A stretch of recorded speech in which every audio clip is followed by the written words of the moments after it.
हम जी अब इसमें केमिकल कैलकुलेशंस करेंगे।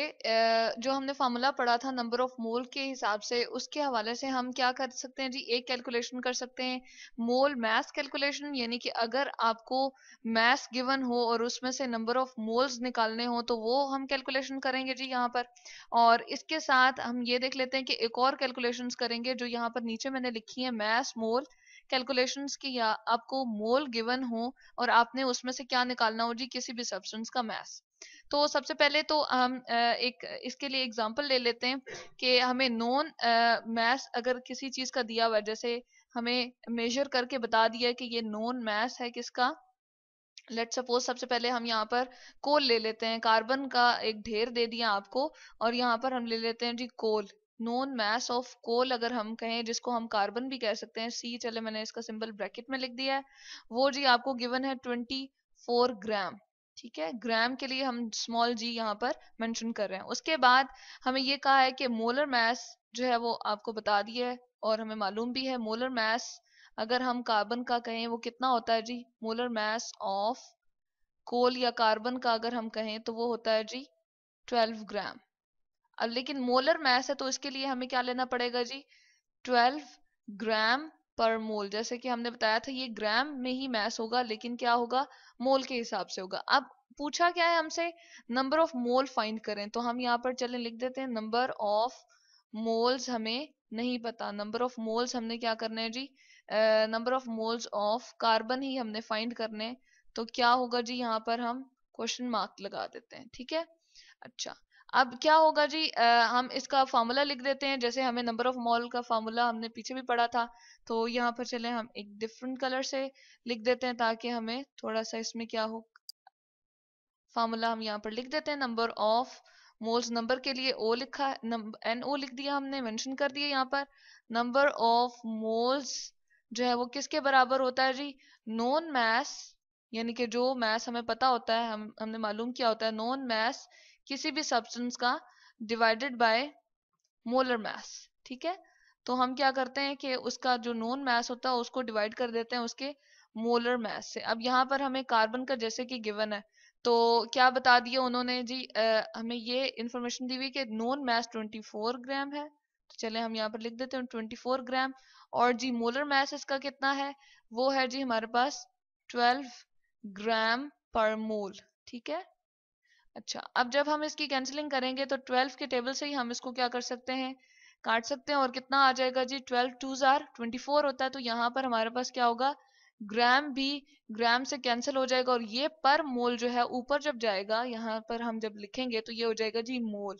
तो यहाँ से हमें पता चल गया कोल के हमने यहाँ पर नंबर ऑफ मोल्स निकाल लिए। ठीक है, तो अगर आपको ये गिवन हो कि 24 ग्राम आपको किसी ने मेजर करके कोल दे दी है और कहा है कि 24 ग्राम में मोल बताएं, तो आप कह देंगे कि नंबर ऑफ मोल्स जो आपके पास इसमें निकलेंगे, नंबर ऑफ, चले हम यहाँ पर लिख देते हैं, मोल्स ऑफ कार्बन जो है या कोल जो है 24 ग्राम में कितने हैं जी, वो 2 हैं।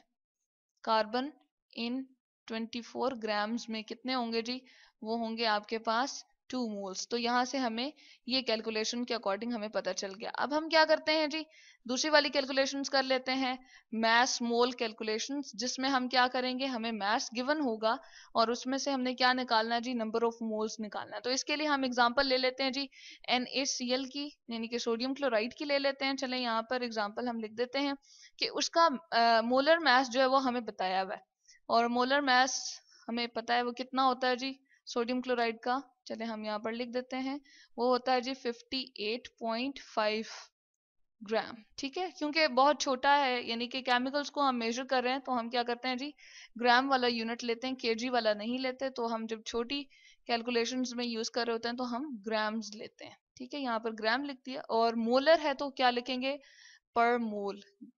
ठीक है, अब इसके साथ हमने क्या, नंबर ऑफ मोल्स उन्होंने बता दिए कि आपको कैलकुलेशन में ये गिवन है कि नंबर ऑफ मोल्स आपके पास इतने हैं, जैसे यहाँ पर दे दिए number of moles of NaCl। हमें अगर हम लोग यहाँ पर देख लें तो हम कहते हैं कि जी अच्छा 4 मोल अगर आपको गिवन है, आपको बता दें कि 4 मोल्स में आप उसका मैस निकाल के बताओ कि उसका मैस कितना होगा।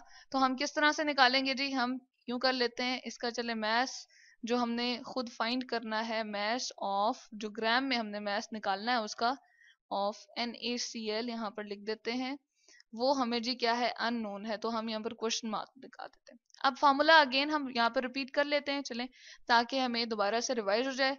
नंबर ऑफ मोल्स, नंबर के लिए NO लिख रही हूँ अगेन, नंबर ऑफ मोल्स किसी भी सब्सटेंस के निकालने हो तो किसके इक्विवेलेंट होता है जी, वो होता है हमारे पास बराबर नोन मैस, ठीक है, जो हमें मालूम होता है ग्राम में, जो हम फाइंड कर सकते हैं। चलिए हम इसको ब्रैकेट में लिख लेते हैं, इन ग्राम, जी में हम सिर्फ लेते हैं, ठीक है।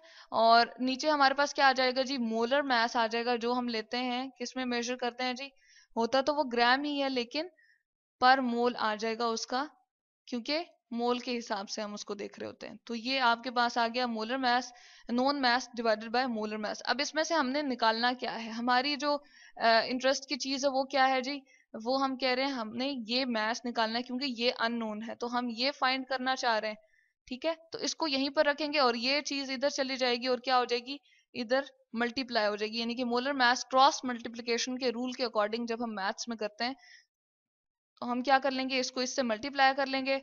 तो मैस ऑफ, हम यहाँ पर लिखते हैं जी NaCl फाइंड करना चाह रहे हैं, तो NaCl का यहीं पर रहेगा, ठीक है, Cl का C थोड़ा बड़ा लिख देते हैं, क्लोरीन, और ये क्या आ जाएगा, ये यहीं पर रहेगा मैस ऑफ, क्योंकि ये हम फाइंड करना चाह रहे हैं, और ये यहाँ पर जाके मल्टीप्लाई हो जाएगा। तो हम ऐसा करते हैं, यहाँ पर लिख देते हैं number of moles of sodium chloride, ठीक है, और साथ में क्या आ जाएगा जी, उसका मोलर मैस, ठीक है, मोलर मैस जो कि हमने ग्राम पर मोल में लिया था, तो ये मोलर मैस यहाँ पर आ जाएगा। अच्छा, अब इसकी मल्टीप्लिकेशन कर लेते हैं, हमारे जो ऊपर डाटा दिया हुआ था उसके अकॉर्डिंग। तो क्या आ जाएगा जी, हमारे पास यहाँ पर है नंबर ऑफ मोल्स हमें 4 गिवन है, और क्या है हमारे पास मैस 58.5 ग्राम पर मोल। तो जब हम इसको मल्टीप्लाई करते हैं तो हमारे पास आंसर क्या आता है जी, हमारे पास आंसर आ जाता है 234 ग्राम, ठीक है। तो अब ये क्या है, यहाँ पर मोल्स थे और ये भी मोल था, तो ये मोल इसकी पावर प्लस में है और इसकी पावर माइनस में, ये खत्म हो जाएगा और सिर्फ आपके पास ग्राम में रह जाएगा।